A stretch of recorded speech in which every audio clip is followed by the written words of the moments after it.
વખતે તારો વારો.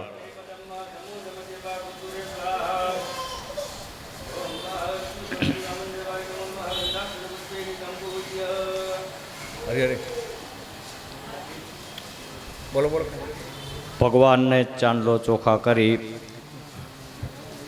અને જે કંઈ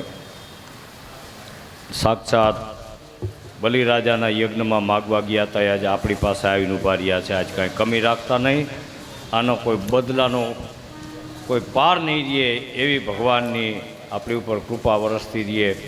બહુ આવા શબ્દ વર્ણન કરી તો એમ થાય કિશોરભાઈ કઢવાનું કરે છે, એવી પ્રશ્ન એ ન આવે તો આ ગાદી ઉપરથી બોલાય નહીં. પણ તમે સરસ રીતે એના દર્શન કરી હવે ઓલા લોકોને બોલાવો. આ જઈએ.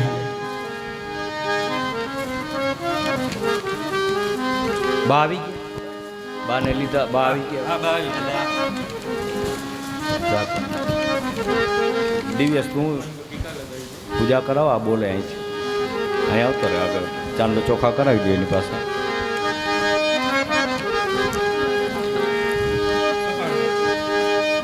ખાલી જરા. ઓમ અહં ઇદં વિષ્ણુર્વિચક્રમે શ્રીધાનિ તથૈ પદમ સમૂઢમસ્ય પાઘુસુરે સ્વાહા.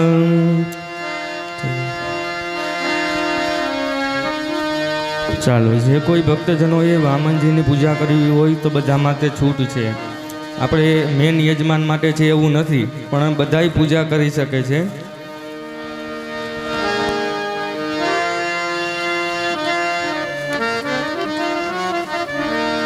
તો બધાય લઈ લે લાવ, જીવ તને જોતા નહીં જડે, જોતા નહીં જડે આ મનખો પાછો નહીં મળે. હવે એમાં ભગવાન સાક્ષાત બિરાજા હોય આજે પૂજા આનંદ આ લાવા છે. આ તો જેના નસીબમાં હોય આવી નાની ઉંમરના અહીંયા આવીને આવા લાવા લીએ એટલે એના તો ભાગ્યનો આપણે શું ગણતરી કરી શકીએ.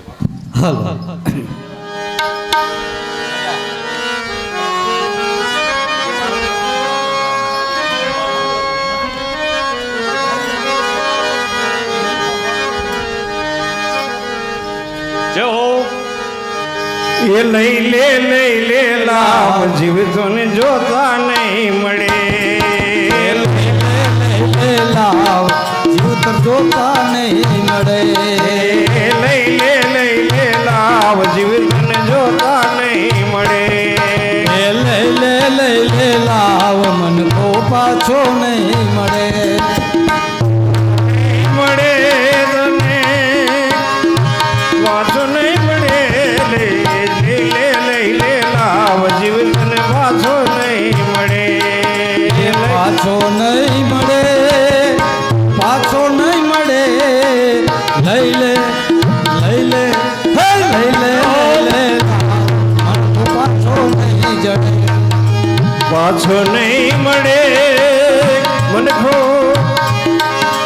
પાછો નહીં મળે. પાછો નહીં મળે મનખો, પાછો નહીં મળે. લઈ લે લાવ, જીવન પાછો નહીં મળે. લઈ લે લાવ, જીવન પાછો નહીં મળે.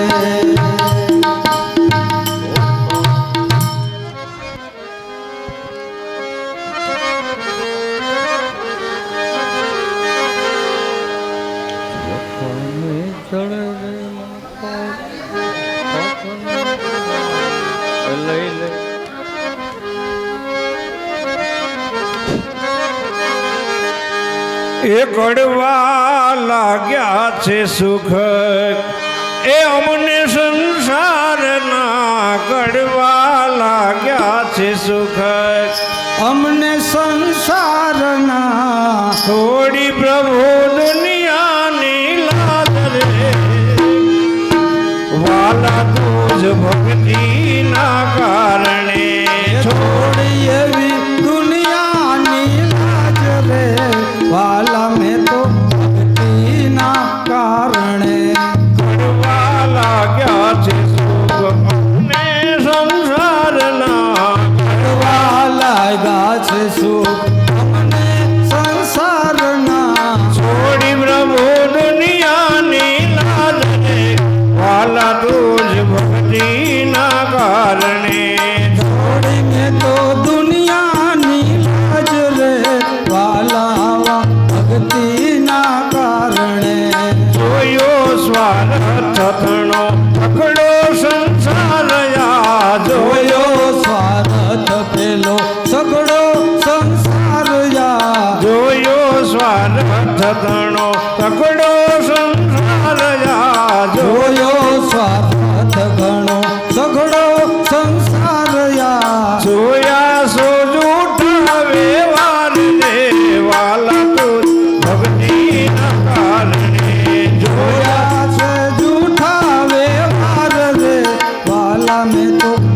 ભક્તિના કારણે ઘડવા લાગ્યા છે સુખ અમને સંસારના ઘડવા લાગ્યા છે સુખ અમને સંસારના છોડી પ્રભુ દુનિયાની લાજ રે વાલા તો ભક્તિના કારણે એ છોડી મેં તો દુનિયાની લાજ રે વાલા મેં તો ભક્તિના કારણે માયામાં રંગ બાન બાન રે ભૂલાવતા માયામાં રંગ બાન રે ભૂલાવતા માયામાં રંગ બાન બાન રે ભૂલાવતા માયામાં રંગ બાન રે ભૂલાવતા કરીએ વેરાગના વિચાર રે વાલા તો ભક્તિના કારણે કરીએ રાગના વિચાર રે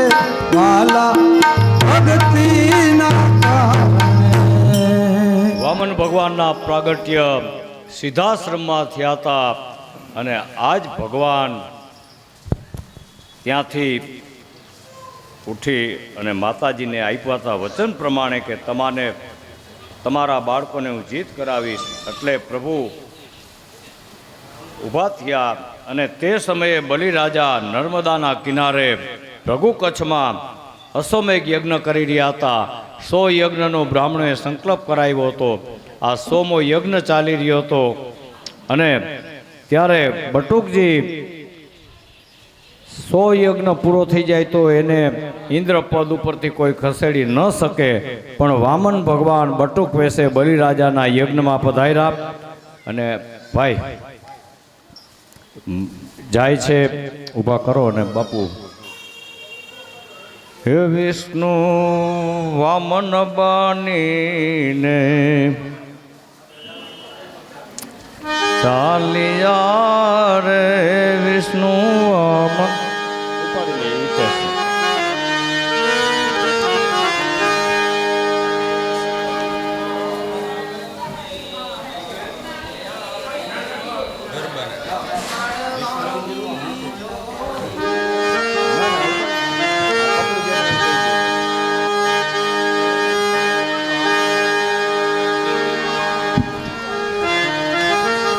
હે વિષ્ણુ વામન બનીને આવ્યા રે વામન બનીને આવ્યા રે મટાડવા બીજા ઇન્દ્રનું અભિમાન મારા વાલા.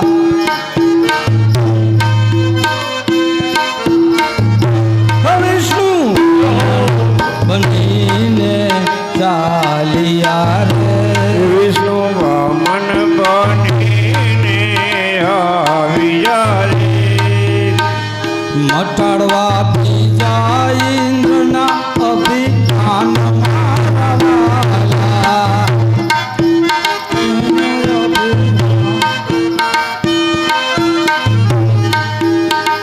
હે વિષ્ણુ વામન બનીને ચાલ્યા રે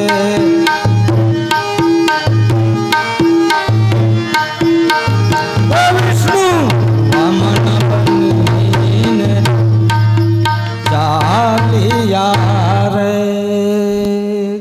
વામન ભગવાન બલિરાજાના યજ્ઞમાં પહોંચ્યા.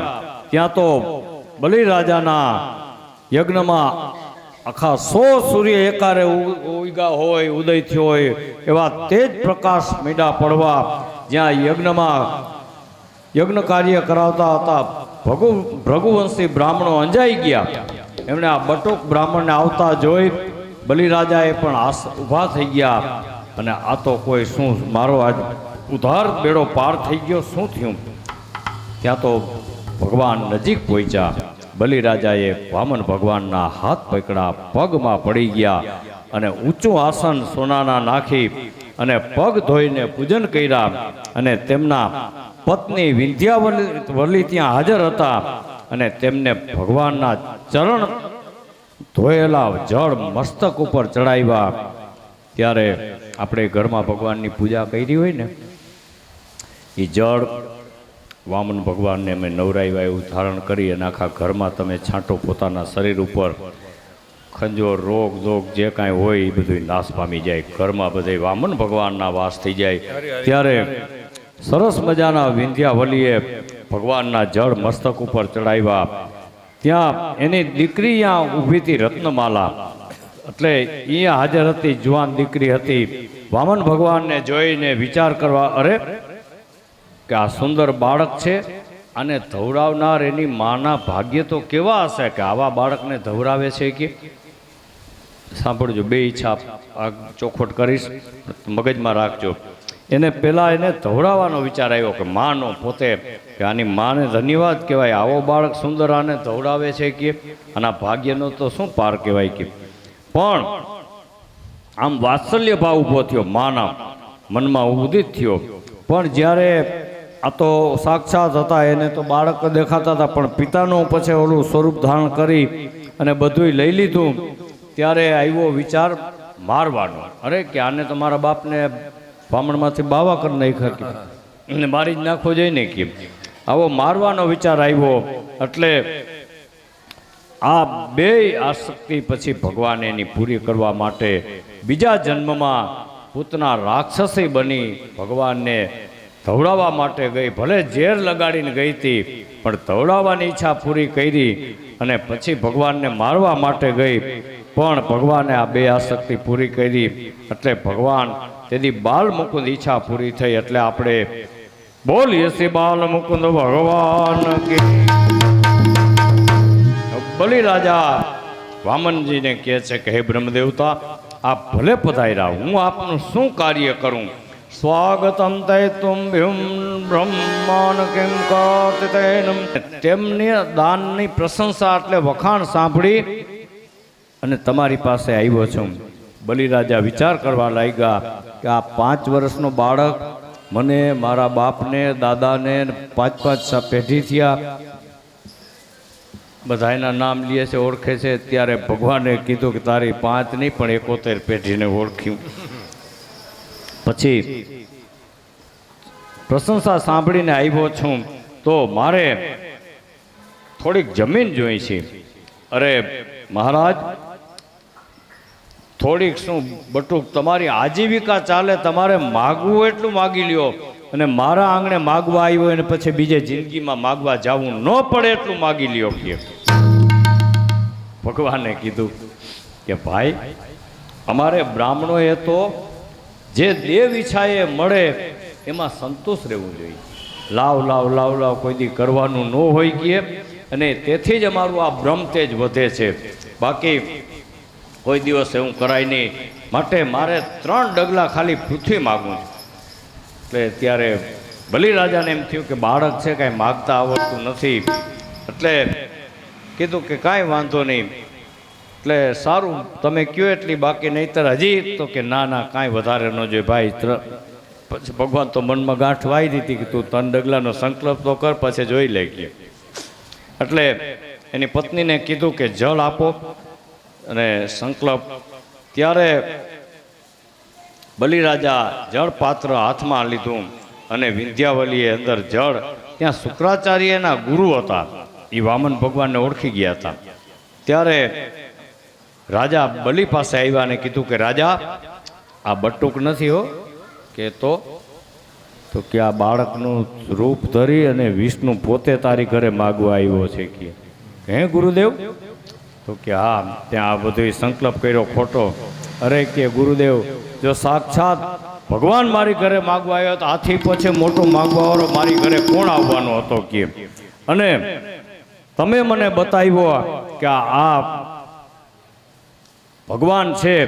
ત્યારે ગુરુજી પાસે ઊભા હતા ભગવાનની વામનની બાજુમાં. બલિરાજાએ કીધું કે ગુરુ ગોવિંદ દોનું ખડેમાં કિસી કો લાગુ બલિહારી આ ગુરુદેવ કી, કે જેને ગોવિંદ દિયો બતાય. કે ગુરુ ને ગોવિંદ બે કે પણ હું તો ઓળખતો નહોતો, હું તો વામન નાનક બ્રાહ્મણનો દીકરો છે માનતો હતો, પણ તમે કીધું કે આ ભગવાન કે ગુરુદેવ તમારી બલિહારી, તમે આ ગોવિંદ મને ઓળખાવી દીધો કે આજે આવીને. હવે કે મેં સંકલ્પ કર્યો એટલે હું તો દાન દેવાનો. ત્યારે એની પત્નીને કીધું કે જળ આપો. ત્યારે બલિરાજા જળ લેવા જાય છે. સોનાની જાળી ગંગાજળથી ભરેલી હતી. વામન ભગવાનના સંકલ્પ માટે જળ હાથમાં પડવા ન દીધું. શુક્રાચાર્ય ખૂબ એવા તપસ્વી હતા, એટલે અનેક સ્વરૂપ ધારણ કરતા હતા. એટલે જાળીના નારચામાં નાનું સૂક્ષ્મ સ્વરૂપ લઈને નારચામાં બેસી ગયા. જળ હાથમાં ન પડે. ભગવાન તો બધું જાણતા હતા, ઓળખી ગયા. એટલે જળ હાથમાં નહોતું પડતું. એટલે ભગવાન કે રાજા કાંઈક જાળીના નારચામાં ભરાઈ ગયું છે, ઉભા રહ્યો, સાફ કરો એમ કહીને આમ જ્યાં મારીને ત્યાં શુક્રાચાર્યને એક આંખ ફૂટી ગઈ. હડપ કરતા બહાર નીકળી ગયા. એટલે ભાગવત શાસ્ત્ર એમ કહે કે આંખ ફૂટવું એટલે કોઈ ધર્મ કાર્ય હાલતું હોય, આવા કોઈ ગાયોના ફાળા હોય, કોઈ ગરીબ માણસની દીકરીના પીડા હાથ કરવા હોય, કોઈ દેવ મંદિર, શિવ મંદિર, અમારે વલસાડમાં ચોરાનું જીર્ણોદ્ધાર કરવાની ગણતરી છે, એમાંય કંઈક સાથ સહકાર મળી જાય. એટલે આવા કાર્યમાં આડા પડે કાંઈ ભગવાનની કથા હાલે છે ને બેન એમ કહે કે મારે તો કિશોરદાને 5000 લખાવા છે, તો વળી બીજા એમ કહે કે એને જ કેટલાય દેવારા પડ્યા છે, 5000 ન દે, ખાલી 500 દઈ ગયો ને, એ તમારી ડાબી આંખ ફૂટી કહેવાય. કોઈ એમ કહે સલાહ લે કે કરો કરો, દિયો વાંધો નહીં ઠેકાણ. કોઈ એમ કે ભાઈ આ દીકરીના પીડા હાથ કરવા છે, આપણા ગામમાં ગરીબ માણસ છે, સાધુના દીકરા, તો એને આપણે દિયો તમને દે. એ સત્કાર્યમાં આડો પગ, આડી જીભ કરી ન કહેવાય. કોઈની ચડતી દેડી થતી હોય, કોઈના દીકરા દીકરીના લગ્ન સંબંધની વાત આપી હોય અને હજી જાતા ન હોય કે ભાઈ ફલાણા ભાઈનું ઘર ક્યાં, કે આગળ જ છે ડેલી એની, કે કેમ, તો કે અમે અમારી દીકરીનો વ્યવસાય કરવા માટે, દીકરો એનો હારો છે ને, એવી બધી વાત સાંભળી છે કે તમે ગામમાં રહ્યો છો એટલે ખબર હોય. એ તો ઠીક, હવે જોઈ વિચારીને પડજો. એટલે ઓલાવને જબકારો થઈ ગયો, ચડતી ડેડીમાં પાણો પડી ગયો. એટલે ઓલાને એમ થાય કે આ ભેગા રહેવાળા એમ કહે છે કે જોઈ વિચારીને પડજો, અમે બીજું કાંઈ નથી, કે શું બાકી રહ્યું. એટલે કોઈ દિવસ કોઈની ચડતી દેડીમાં પાણો નાખવો નહીં. આવા ધર્મ કાર્ય હાલતા હોય એમાં આપણે ભલે 5 રૂપિયા માંડ દઈ શકતા હોય, પણ કોઈ 5000 દેવારો ત્યારે થાય કે દિયો વાંધો નહીં ઠેકાણે છે. એટલે એ ડાબી આંખ ફૂટી શુક્રાચાર્યની. કારણ કે આ વામન ભગવાન દાન દેવા ઊભા થયા હતા ત્યારે શુક્રાચાર્ય પણ એને બે નિભાવવું હતું કે આનું મેં અનાજ ખાધું છે, રાજા મારો, હું એનો ગુરુ, ન અટકાવું તો એટલે તો એની ગુરુની ફરજ ચૂકતા હતા. એટલે કીધું પણ ન માન્યા. એટલે ગુરુએ આ કર્યું, પણ પછી ભગવાને આ કર્યું અને આગળ વાત વહીતી. હવે ત્યારે શુક્રાચાર્ય હડપ કરતા નીકળી ગયા અને હાથમાં જલ પડ્યું. હવે શુક્રાચાર્ય તો સંકલ્પ કરાવવાના નહોતા, એટલે બટુકે પોતે વામન સ્વરૂપમાં જતા કીધું કે રાજા હું તમને સંકલ્પ કરાવું. પછી ભગવાને વિષ્ણુએ નમઃ ત્રિયાદ મહાન માંગલ માસે, ઉત્તમ માસે, ધાર્મિક સિદ્ધાર્થ માસે, વૈશાખ સિદ્ધાર્થ માસે કરી અને સંકલ્પ કરાવ્યો પૂરો. અને પછી 3 ડગલાનો સંકલ્પ થયો. એટલે ત્યારે શુક્રાચાર્ય બલિરાજાએ સંકલ્પ પૂરો થયો. એટલે ભગવાન નર્મદા કિનારે બલિરાજાના યજ્ઞમાં આજ વામનમાંથી વિરાટ બન્યા અને ધન્ય બની ગયા. રાજા બલિને દર્શન આપ્યા, વિરાટ સ્વરૂપના દર્શન કરી ધન્ય બન્યા અને ભગવાને પોતાનું સ્વરૂપ ધીરે ધીરે વધારવા લાગ્યું. અને એક ડગલાથી તો પૃથ્વી, પ્રલય, આકાશ ડગલા કાંઈ બાકી રહ્યું, સ્વર્ગને માપી લીધું, કોઈ વસ્તુ બાકી ન રહી. અને બીજા ડગલામાં તો કોઈ કાંઈ બલિરાજા પાસે હતું તે તમામ વિરાટ ભગવાનના તેમાંથી નીકળેલા. ત્રીજું ડગલું તો બીજું ડગલું તો વાગ્યું આકાશમાં અને જેટલું હતું એટલું ઉપરના લોક મપાઈ ગયા. અને એમાંથી ભગવાનના ડાબા પગના અંગૂઠાના નખથી આખું બ્રહ્માંડ ભેદાઈ ગયું. ઉજળનો થયો, એમાંથી જળધારા ચાલુ થઈ. બ્રહ્માજીને ખબર પડી ગઈ, કમંડળ ભરીને ઝીલી લીધું કે સાક્ષાત આ તો સ્વર્ગ ગંગા. અને ભગવાનના પગમાં ધોયા એટલે બની ગયું બોલીએ શ્રી સ્વર્ગ ગંગા મયા કી જય. ભગવાને બલિરાજાને કીધું કે રાજા 2 ડગલામાં તો હવે તારી પાસે શું છે, મપાઈ ગયું બધું, 3 લોક મપાઈ ગયા. હવે તારી પાસે હોય રજૂ કર, નકર ત્રીજું ડગલાનો સંકલ્પ કર્યો છે, જો નહીં આપે તો તારો નરકમાં વાસ થશે. ત્યારે હંમેશા સંકલ્પ તો તરત જ કરવો. કોઈ માનતા કરતા હોય અને કાર્ય સિદ્ધ થઈ જાય, હવે કરશું અહીંયા ક્યાં દેવ કોઈ દી લાકડી લઈને મારતા નથી, પણ સંકલ્પ પૂરો તરત કરી નાખવો. અહીંયા અમે આવતા તો 51ની ગાંઠ વાળીને ગયો તો બાપુ કેટલાય કષ્ટ પડ્યા છે કે જેની કોઈ સીમા વર્ણન ન કરી શકાય. આ ગાદી એવી છે કે આનો આકાર જો ચિતા જેવો છે, આની ઉપર ચડી ગયા એટલે ભાયડા નથી ગયા. ત્યારે આ સંકલ્પમાં પૂરું કરવા માટે એની કૃપાથી થાય એ ભેગા જો એક પરીક્ષા કરે, કાલ કીધું એમ. ત્યારે રાજાને કીધું કે બલિ રાજા, હવે તમે આપો ત્રીજું ડગલાનો સંકલ્પ નહીતર. ત્યારે રાજા બલિએ વિચાર કર્યો કે આ શરીર મારું નથી, સાથે આવવાનું નથી, અને જે જીવ સત્કર્મ કરે છે તે જ સાથે આવવાના છે. માટે મહારાજ, મારા અજ્ઞાનનો આજ નાશ થઈ ગયો, અને હવે મેં દાન આપ્યું એ તો મેં નહીં મેરા નહીં એ ધન કિસી કા હે દિયા, મેં નહીં મેરા નહીં એ ધન કિસી કા હે દિયા, કે આમાં કાંઈ કામ આવવાનું નથી. અજ્ઞાનથી જીવ માને કા મારું છે ને મેં દાન આપ્યું, પણ સર્વના સ્વામી તો શ્રી હરિ ભગવાન નારાયણ બિરાજમાન છે, એમાં કોણ કોને દાન આપી શકે, પણ દેવાપણું એમાં ક્યાં. ત્યારે બલિ રાજાએ કીધું કે પ્રભુ, હવે તો મારી આંખ ખુલી ગઈ, ત્રીજું ડગલું તો મારા મસ્તક ઉપર મૂકી દીધું. સર્વસ્વ તુંભું વસ્ત ગોવિંદ દામોદર. સંપૂર્ણ સમર્થ બલિ રાજાએ કર્યું એવું હજી કોઈએ કર્યું નથી. ત્યાં તો પ્રહલાદજી મહારાજ આવી ગયા, ભગવાનને ઓળખી ગયા, નમસ્કાર કર્યા અને કીધું કે પ્રભુ, આપે બલિ રાજાને બલિને ઇન્દ્રપદ આપ્યું હતું અને આજ પાછું લઈ લીધું, સારું કર્યું, નકર મારા દીકરાને અભિમાન આવી જાત. ત્યારે પ્રભુએ કીધું કે ભૂખે મારું ભોંય સુવડાવું, ઉતારું શરીરની છાપ, આટલું કરવા છતાં ન માને તો કે પછી કરી દઉં ન્યાલ કે. પછી બલિ રાજાને ભગવાને કીધું કે ભાઈ, હવે તું અહીંથી. બ્રહ્માએ બલિ રાજાને છોડાવ્યા અને ભગવાને પ્રાર્થના કરી. ભગવાન બોલ્યા કે બલિ રાજા સર્વસ્વ છોડ્યું પણ સત્ય નથી છોડ્યું. એટલે ભગવાનને બલિ રાજાને કીધું ભગવાને કે હવે રાજા, તમારા કુટુંબ પરિવાર સાથે તમે સુતરલોકમાં જાઓ, અને હું તમારા દ્વારે લાકડી લઈને તમારી ચોકી કરીશ, અને તમને મારા નિત્ય દર્શન થશે. ત્યારે પછી પ્રહલાદજીને કીધું કે તમે પણ ભેગા જાઓ. ત્યારે પ્રહલાદજીએ કીધું કે પ્રભુ, આપને પ્રણામ કરવાનો મહિમા તો બહુ મોટો છે. પછી શ્રી હરિએ બ્રહ્માજીને દર્શન આપ્યા, પ્રહલાદને પણ બલિરાજાની સાથે ગયા. બધાએ વૈકુંઠ જ્યાં કીધું તે લોકમાં સુતલમાં બધાએ ગોઠવાઈ ગયા. આય ભાઈ, ભગવાન પોતે પછી અહીંયા દરવાજામાં લાકડી હાથમાં લઈને ચોકી કરે, ચોકીદાર બન્યા.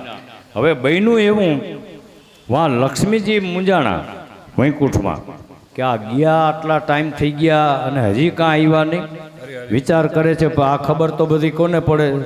શ્રીમન નારાયણ નારાયણ નારાયણ નારાયણ નારાયણ શ્રીમન નારાયણ નારાયણ નારાયણ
નારદજી માતાજી પાસે આવ્યા. લક્ષ્મીજી કે અરે નારદજી ભારે કામ કર્યું, તમે આવ્યા આજ તો. કે કામ માતાજી શું છે? કે આજ 6 મહિનાથી આ ગયા છે, તમને બધી ખબર હોય. ક્યાં છે ખબર? તો કે મને તો ખબર જ હોય ને. કે ક્યાં છે કયો તો ખરા. કે મૂંઝાણા હવે તો કે માતાજી જીતવા તો ગયા હતા બલિરાજાને, પણ પોતે અહીંયા હારી ગયા અને બલિરાજા જીતી લીધા છે. કે એના દરવાજે ચોકીદાર બનીને ઊભા છે. હે પાપ સુતર લોકમાં. કે હા તો હવે છોડાવવા હોય તો કે કાંઈક રસ્તો તો બતાવો. કે હા માતાજી હવે જો આ શ્રાવણ મહિનાની રાખડી બાંધવાની પૂનમ આવે છે. તો કે હા બળેવની પૂનમ આવે છે. આલ્યો કે રાખડી. પછી નારદજીએ રાખડી દીધી. જાઓ, બલિરાજાને કોઈ બેન નથી, તમે બ્રાહ્મણની દીકરીનું સ્વરૂપ ધારણ કરો અને અહીંયા 2-4 દી અગાઉ પહોંચી જાઓ અને પૂનમને દિવસે રાખડી બાંધી. એટલે રાજા બલિ તો બહુ દાપાર કહેશે બેન માગો માગો. પછી શું માગવું હોય તો તમને કાંઈ શીખવા. કે હા બરાબર. બેન તો બ્રાહ્મણના દીકરીનો અવતાર આખો બધો ડ્રેસ એવા સાદી સાડીને પહેરીને આવ્યા. બલિરાજાના સેવકો ઊભા હતા કે મારે અહીંયા રોકાવું છું, બ્રાહ્મણની દીકરી છું. રાજાને કયો તો કે બ્રાહ્મણની દીકરી. તો બલિરાજાએ એને સેવકો આવીને કીધું કે બાપુ કોઈ બ્રાહ્મણની દીકરી છે ને ક્યાંય રોકાવ. અરે કે બ્રાહ્મણ માટે તો આ દરવાજા ખુલ્લા હોય ને લ્યાવો પૂછવાનું હોય. કે એટલે બેન આવ્યા. અરે બેન તમે કે 2-4 દી ભાઈ મારે રોકા. અરે બેન તમારી ઈચ્છા પડે 2 નંબરનો રૂમ બેનને ખોલી દો. કે બેન તો જાણતા હતા કે પૂનમ સુધીનું છે એટલે અહીંયા રોકાણા. પૂનમનો દિવસ આવ્યો. રાજા બલિ બની ટની કપડાં પહેરી સ્નાન કરીને ગાદીએ આવ્યા. એટલે બેને હાથમાં રાખડી લઈને આવ્યા કે ભાઈ હું તમારી ધર્મની બેન, તો આજ રાખડી બાંધો. અરે બેન બાંધો બાંધો, આટલી ઉંમરમાં કે આ કાંડે રાખડી નથી આવી. રાજા રાજી થઈ ગયા. બેને રાખડી બાંધી. બંધો બંધો બલિ રાજા. ત્યારે સરસ મજાના એટલે કે રાજા કીધું બેન હવે તમારે જે ન હોય માગી લ્યો. કે ત્યારે બેને કીધું શું કીધું? તમારે જે ન હોય માગી લ્યો. બેન કે તારો ચોકીદાર દઈ દે. અરે બેન કે આ શું? કે તે કીધું ને ન હોય માગી લ્યો. એટલે આ એક જ નથી. ત્યારે રાજાની આંખ ખુલી ગઈ અને બલિરાજાએ ભગવાનને અને લક્ષ્મીજી ત્યારે જય જયકાર બોલીએ શ્રી લક્ષ્મી નારાયણ ભગવાન કી જય.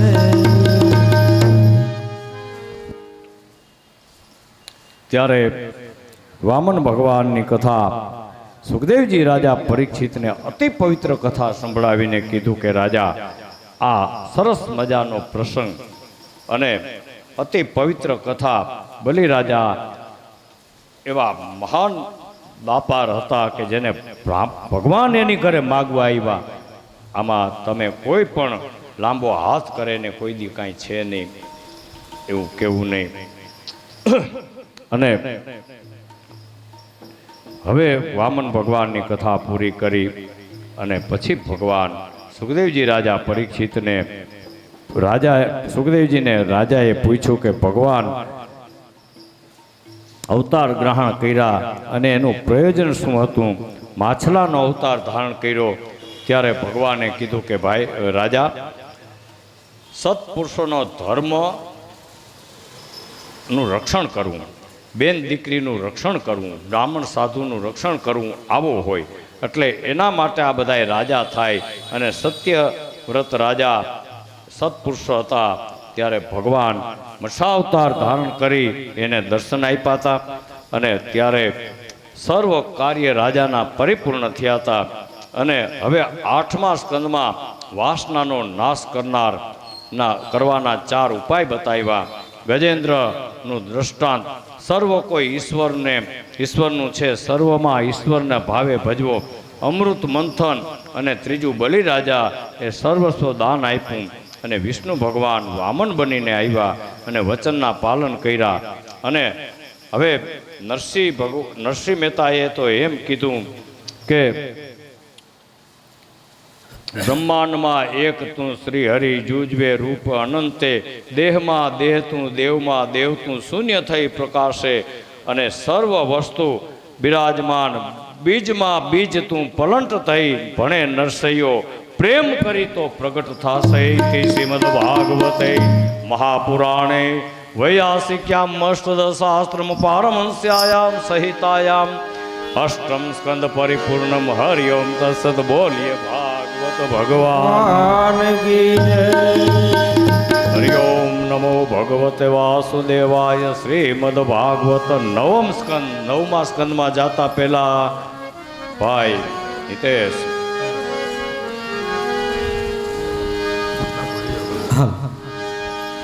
શ્રી કૃષ્ણ ગોવિંદ હે હરે મુરારી હે નાથ નારાયણ વાસુદેવાય. શ્રી કૃષ્ણ ગોવિંદ હરે મુરારી હે નાથ નારાયણ વાસુદેવા. શ્રી કૃષ્ણ ગોવિંદ હરે મુરારી હે નાથ નારાયણ વાસુદેવાય. શ્રી કૃષ્ણ ગોવિંદ હરે મુરારી હે નાથ નારાયણ વાસુદેવા. શ્રી કૃષ્ણ ગોવિંદ હરે મુરારી શ્રી કૃષ્ણ ગોવિંદ હરે મુરારી. શ્રી કૃષ્ણ ગોવિંદ હરે મુરારી. શ્રી કૃષ્ણ ગોવિંદ હરે મુરારી. નાથ નારાયણ વાસુદેવાય. હે નાથ નારાયણ વાસુદેવા. શ્રી કૃષ્ણ ગોવિંદ હરે મુરારી હે નાથ નારાયણ વાસુદેવા. શ્રી કૃષ્ણ ગોવિંદ હરે મુરારી હે નાથ નારાયણ વાસુદેવા. કૃષ્ણ ગોવિંદ હરે મુરારી. શ્રી કૃષ્ણ ગોવિંદ હરે મુરારી.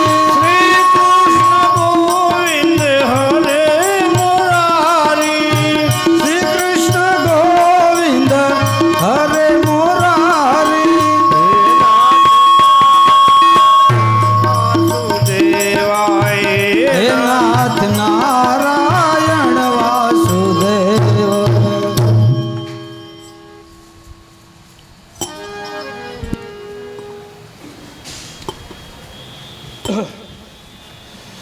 હરિ ઓમ નમો ભગવતે વાસુદેવાય. નવમ સ્કંદ.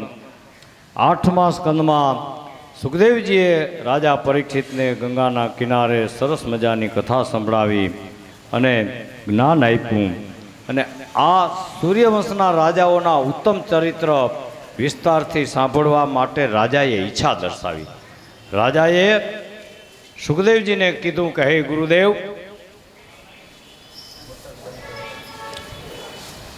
મને તમે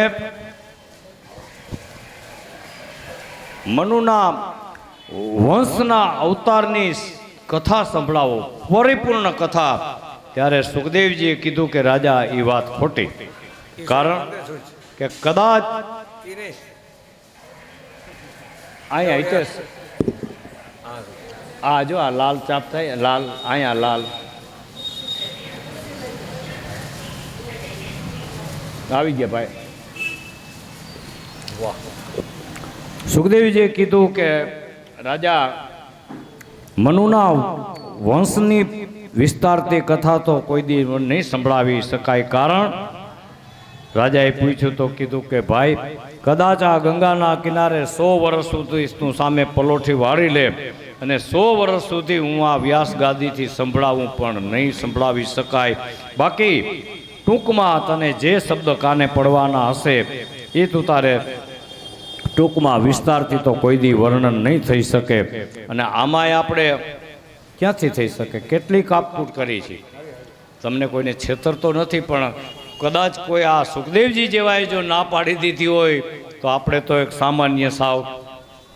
એટલે જે શબ્દ કાને પડવાના હોય, જેવી પ્રેરણા એની આપણી ઉપર થઈ હોય, ઘણા પ્રસંગો કાપવા જ પડે.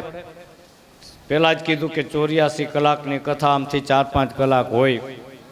એટલે કીધું કે તારા કાને જે શબ્દ પડવાના હશે એ રાજા. હવે સૃષ્ટિની અને સૂર્યવંશની ઉત્પત્તિની કથા હું તને સંભળાવું છું. સુખદેવજીએ કીધું કે રાજા, આગલા કલ્પના અંતે પ્રલય થયો. જગત માત્ર પરમાત્મા રૂપ હતું અને પરમાત્માની નાભીમાંથી સોનાનું કમળ ઉત્પન્ન થયું અને આ કમળમાંથી 4 મુખવાળા બ્રહ્મા ઉત્પન્ન થયા અને તે અદિત બ્રહ્માજી ઉત્પન્ન થયા. તે બ્રહ્મદેવના મનથી મરીચી નામના ઋષિ ઉત્પન્ન થયા અને મરીચીથી કશ્યપ થયા અને કશ્યપ પ્રજાપતિ હતા. તેને દિતિ અને અદિતિ 2 દીકરીઓ પત્નીઓ હતી અને વૈવસ્ય મનુએ સંતાન પ્રાપ્તિ માટે યજ્ઞ કર્યો. હવે તેને ત્યાં દીકરાની ઈચ્છા હતી એટલે વૈવસ્ય મનુએ સંતાનમાં દીકરો જોતો, તેની પાસે હતો નહીં એટલે એને ગુરુએ કીધું હતું કે આ યજ્ઞ કરો તો તમારી દીકરો થશે. હવે યજ્ઞ કરાવ્યો, તેને ત્યાં ઈલા નામની દીકરી થઈ, દીકરો ન થયો. એટલે પછી યજ્ઞ કરાવનાર તો કોણ હતા? એ સાક્ષાત એના ગુરુદેવ હતા. એટલે ગુરુદેવે જઈ અને પ્રાર્થના કરી પ્રભુને કે આ રાજાને પુત્રની ઈચ્છા છે, એટલે તમે એને સંતાનમાં દીકરી આપી પણ રાજાને સંતોષ નથી થયો. એટલે વાત સાંભળી શ્રી હરિની સ્તુતિ કરી એટલે હરિ પ્રસન્ન થઈને પછી દીકરીનું નામ ઈલા પાડ્યું હતું. એ ઈલાને પછી પુત્ર બનાવ્યો અને પુત્રનું નામ પદ્યુમન પાડવામાં આવ્યું. હવે સમય જતાં પદ્યુમન મોટો થયો, એના 4-5 બધા ભાઈબંધો, પછી રાજાનો દીકરો એટલે એમાં તો શું ખામી હોય. હવે એક વખત પોતે ઘોડા ઉપર બેસી એના ભાઈબંધિયા બધા ઘોડા માથે બેસી 4-5-6 આગળ જંગલમાં ગયા. એક વન હતું, એમાં ઘોડા જવા દીધા. જ્યાં વનમાં ઘોડા ગયા ત્યાં એવો એક ચમત્કાર બન્યો કે ઘોડા હતા એ ઘોડી બની ગયા, બધા પુરુષ છોકરા હતા એના ભાઈબંધિયા બધા દીકરીઓ બની ગયા. હવે આ રાજકુમાર સુધીમનમાંથી પાછો સ્ત્રી બની ગયો, એની ઘોડા બધા ઘોડી બની ગયા, સાથીદારો પણ સ્ત્રી જાતિમાં ફેરવાઈ ગયા. હવે સુખદેવજીએ આટલી વાત કરી એટલે રાજા પરીક્ષિતે પ્રશ્ન કર્યો કે હે ગુરુદેવ, આમ બન્યું કેમ? ત્યારે સુખદેવજીએ કીધું કે રાજા, આ જે વન હતું ને એ મહાદેવજીના વિહાર કરવાનું વન હતું. એમાં માતાજી પાર્વતીને લઈને મહાદેવજી વિહાર કરવા આવતા. હવે એ વનમાં એક વખત એવો બનાવ બન્યો કે મહાદેવજી વિહાર કરવા અંબિકા દેવી એટલે મા પાર્વતીને ખોળામાં બેસાડીને બેઠા હતા. દેવીએ વસ્ત્રનો ત્યાગ કર્યો હતો અને આ સમયે અહીંયાથી વ્રતધારી 4-5 એવા ઋષિમુનિ નીકળ્યા. એટલે એને ખબર હતી કે આ વન મહાદેવજીનો વિહાર કરવાનું છે, તો અહીંયા બિરાજમાન હશે, હાલો આપણે દર્શન કરતા જાય. દર્શન કરવા આવ્યા પણ આવી પરિસ્થિતિ હતી, તમે કોઈની ઘરે જાઓ ને તોય દરવાજો ભલે ખુલ્લો હોય પણ ત્યાંથી અવાજ મારવો, બાપુ અમે અવાજ આવે કે આવો આવો કિશોરદા પધાર્યા. ત્યાં તો બેન ને દીકરી બાઈ ને બધાય નીકળે, પણ નિયમ આવો છે. કઈ પરિસ્થિતિમાં કઈ માણસ કોઈનું પરબારું બાયણું આમ કોઈ દી તકો ન. હવે આ ઋષિમુનિઓ તો આવી ગયા અને તરત જ એને આવો આ દ્રશ્ય જોયું એટલે પાછા તો ફરી ગયા, પણ માતાજીને બહુ સંકોચ થયો. ત્યારે મહાદેવજીએ વરદાન આપ્યું કે દેવી, હવે તમે સંકોચ કરોમાં, પણ હવે પછી આપણા વિહાર કરવાના વનમાં કોઈ પણ પુરુષ જાતિ પ્રવેશ કરશે સ્ત્રી જાતિમાં ફેરવાઈ જશે. આવું મહાદેવજીનું આ વનને વરદાન હતું. એટલે આમ બન્યું. રાજાને સંતોષ થયો. પછી શંકર ભગવાન રાજકુમાર પદ્યુમન આ વનમાં સ્ત્રી બની ગયો. સામે બુદ્ધનો પુત્ર હતો, તેનો આશ્રમ હતો.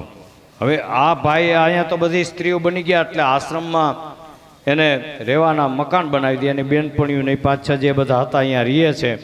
હવે સામે ચંદ્રનો પુત્ર બુદ્ધ હતો, એનો આશ્રમ હતો. હવે એ બધા યુવાન જ હતા, અહીંયા એના ભાઈબંધિયાને રહેતા હતા. એમાં સ્ત્રી આ છોકરીઓ યુવાન હતી, એની ઉપર નજર પડી એટલે એકબીજા સાથે લગ્ન કર્યા. ચંદ્ર સાથે આ જે દીકરી બની ગયો હતો એને, એટલે એનું નામ પુરુરવા પાડ્યું. અને આ સ્ત્રી ઉપર નજર પડી અને તેમને એક પુત્ર થયો, લગ્ન થયા એટલે પછી એ દીકરાનું નામ પુરુરવા પાડ્યું. અને આ પુરુરવા તે આ પ્રખ્યાત ચંદ્રવંશનો આદિ પુરુષ થયો. અને ચંદ્રવંશની ઉત્પત્તિ સૂર્યવંશમાંથી કેવી રીતે થઈ તેની આ કથા સુખદેવજી રાજા પરીક્ષિતને ગંગાના કિનારે સંભળાવી રહ્યા છે. અને કીધું કે રાજા પરીક્ષિત, આ 9મા સ્કંદના પગથિયા સૂર્યવંશ અને ચંદ્રવંશના પરાક્રમ અને રાજાઓના ગુણગાન અને યશોગાન સંભળાવીશ. અને શ્રી રામનો પ્રાદુર્ભાવ સૂર્યવંશમાં થયો હતો. અને આપણે નરેન્દ્ર મોદીએ સરસ મજાનું 22 જાન્યુઆરી હતી ને, બોલીએ શ્રી રામચંદ્ર ભગવાનની જય. બહુ ઊંચા કામ ભગવાનના સ્થાપન પૂજન થયા. હવે એની કથા આજે આપણા ભગવાન અહીંયા પહોંચ્યા છે ત્યારે કેજો ભાઈ, ઓચિંતાનો ઘા ન કરતા કંઈક. રામનો પ્રાદુર્ભાવ સૂર્યવંશમાં હતો. ચંદ્રવંશ પસંદ કર્યો કોને? કે ભગવાન બ્રહ્મ હતા, એને ચંદ્રવંશમાં પસંદ કર્યો. ચંદ્રવંશ પસંદ કરવાનું કારણ શું હતું? કે જ્યારે રામચંદ્ર ભગવાનનો જન્મ થયો તે બપોરના 12 વાગે થયો હતો. હવે એ 12 વાગે ચંદ્ર તો હોય નહીં, સૂર્ય હોય. ચંદ્રએ ધોખો કર્યો કે પ્રભુ અમારા માટે નહીં, દર્શન તો તમે સૂર્યને. ત્યારે ભગવાને કીધું કે હવેનો પછીનો જે અવતાર ધારણ કરીશ એ ખાસ તમારા માટે જ. એટલે ભગવાન પછી આજે ચંદ્રવંશ પસંદ કર્યો છે. અને શ્રી કૃષ્ણનો પ્રાદુર્ભાવ ચંદ્રવંશમાં થયો છે. શ્રીમદ ભાગવતમાં મુખ્ય કથા તો શ્રી કૃષ્ણની કથા છે. આ કૃષ્ણ કથા, ભાગવત કથા ગંગા અવિરત ચલી જાય, આમાં કોણ કોણ નાય. ભાગવત કથા ગંગા સુગમ ચલી જાય, આમાં કોણ કોણ નાય.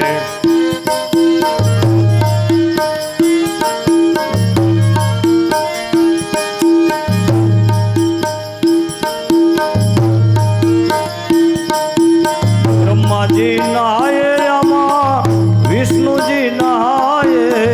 બ્રહ્માજી નાય આમાં, વિષ્ણુજી નાય. શંકરજી ભોલે બાબા નાય, अपने डमरू बजाय के ये भागवत कथा गंगा अविरत चली जाए, आमा कोण कोण नाये.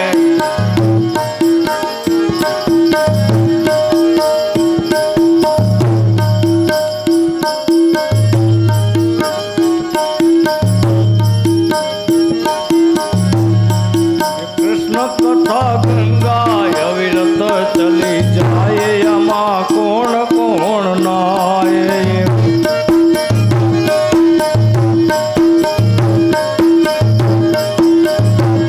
ત્યારે આ કૃષ્ણની કથા અને અવિરત ચલી જાય આમાં, તો જેના નસીબ હોય નાય. સનકાદિક નાયા, બ્રહ્માજી નાયા, વિષ્ણુ નાયા, ભગવાન ભોળાનાથ મહાદેવ પોતાના ડમરું બજાવતા બજાવતા આમાં નાયા. મુનિ અમારા અનેક સંતો મંતો. ત્યારે બ્રહ્માજી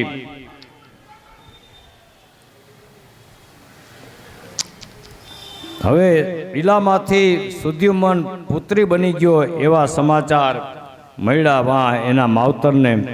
એટલે દુઃખ થયું. પછી પુત્રી ઈલા તરીકે જન્મેલી શ્રી હરિની પ્રાર્થનાથી પુત્ર તો બની ગયો. પેલા જન્મ તો થયો, દીકરો જોતો તો પણ દીકરી આવી. એટલે ગુરુની પ્રાર્થનાથી શ્રી હરિએ એને પાછો દીકરો બનાવ્યો, સુદ્યુમન નામ. પણ એ પાછો સ્ત્રી બની ગયો. એ સમાચાર એને માવતરને મળ્યા. એટલે એના ગુરુ વશિષ્ઠ ઋષિ હતા, એ પાછા શ્રી હરિ પાસે ગયા અને કીધું કે પ્રભુ આવું બની ગયું કે. ત્યારે શ્રી હરિએ કીધું કે હવે સુદ્યુમનને શંકરની સ્તુતિ કરો તો હવે એમાં મારું કામ કાંઈ નથી. પછી રાજકુમાર ને મહાદેવજી જો કૃપા કરે તો થાય. ત્યારે શંકર ભગવાનની સ્તુતિ કરી મહાદેવજી પ્રસન્ન થયા, વરદાન આપ્યું કે આ રાજકુમાર 1 મહિનો સ્ત્રી રહેશે અને 1 મહિનો પુરુષ રહ્યા કરશે અને પિતાનું રાજ્ય ભોગવશે. સમય જતાં સુદ્યુમનને પુરુરવાને પછી સમય જતાં આ બન્યું, પછી પોતે આ પૃથ્વીનું રાજ્ય ભોગવ્યું, સંતોષ થઈ ગયો. એટલે પછી એનો દીકરો પુરુરવા થયો, એને આ પૃથ્વીનું રાજ સોંપી અને પછી પોતે તપ કરવા ગયા.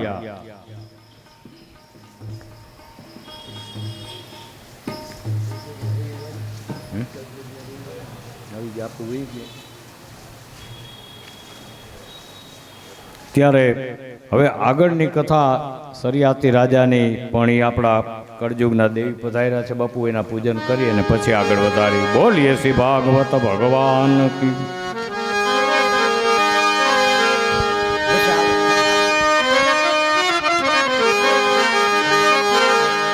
શયર મોરી રે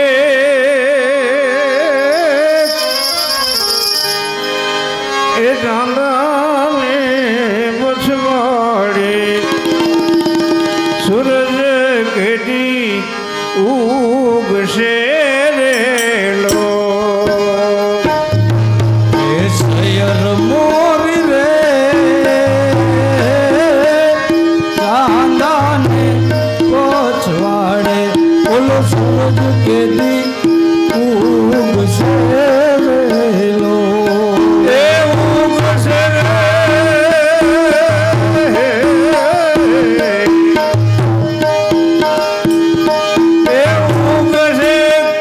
સાતમને સોમવારે આઠમની અધરાત્રે રેલો.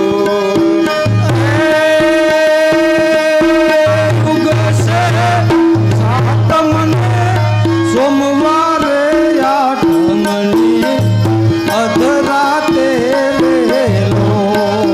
સૂર્ય મોરી રે ઉતારાનો કારનાથ જાદવ રાજ ક્યારે આવે રેલો. એ શયર મોરી રે ઉતારાનો કરનારો ઓલો જાદવ રાય ત્યારે આવે વેલો. એ આવશે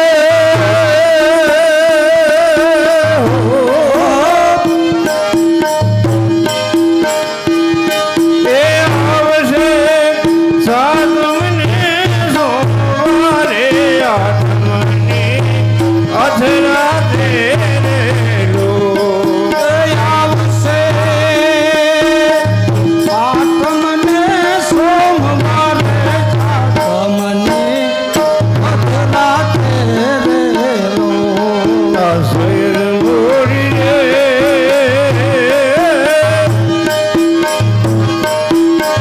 ઢોલનિયાનો કરનાથ જાદવ રાજ ક્યારે આવે રેલો. એ શયર મોર રે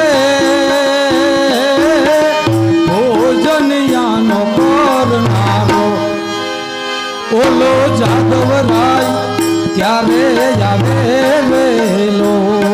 એ આવશે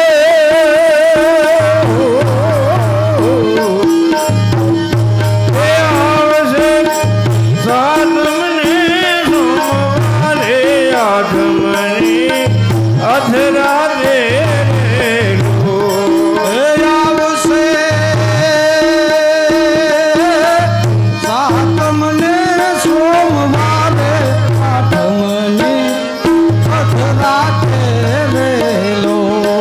આઠમની અધરાત્રે રે અધરાત્રે વેલો. द्वारिकाधीश की जय. को बुलाते वही ये महफिल में आते हैं बापू. અને આવી મહેફિલ હોય, સત્કાર્ય હોય, સત્સંગ હાલતા હોય, કથા હોય, અહીંયા ખાલી થઈને જાઓ, રાજાને રંક બનીને જાઓ. ઘડો ભરેલો હોય એમાં બેના એક કોઈ ગ્લાસ પાણી નાખો તો એમાં જાય કે બહાર જશે? બહાર છલકાય ને. એમ ખાલી અમે તો કંઈ જાણતા, ખાલી થઈને આવો તો એ ઘડામાં આ બધું અહીંથી પડે, એટલે હંમેશા ખાલી થઈને આવી કથા ભગવાનની હાલતી હોય અહીંયા બિરાજમાન થાય.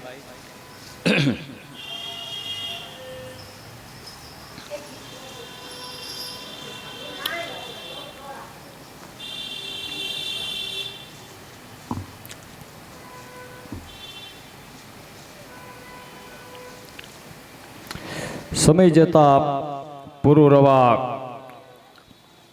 જંગલમાં ગયા, તપ કર્યા અને પુત્રની ઈચ્છા હતી એટલે શ્રી હરિનું તપ કર્યું એને.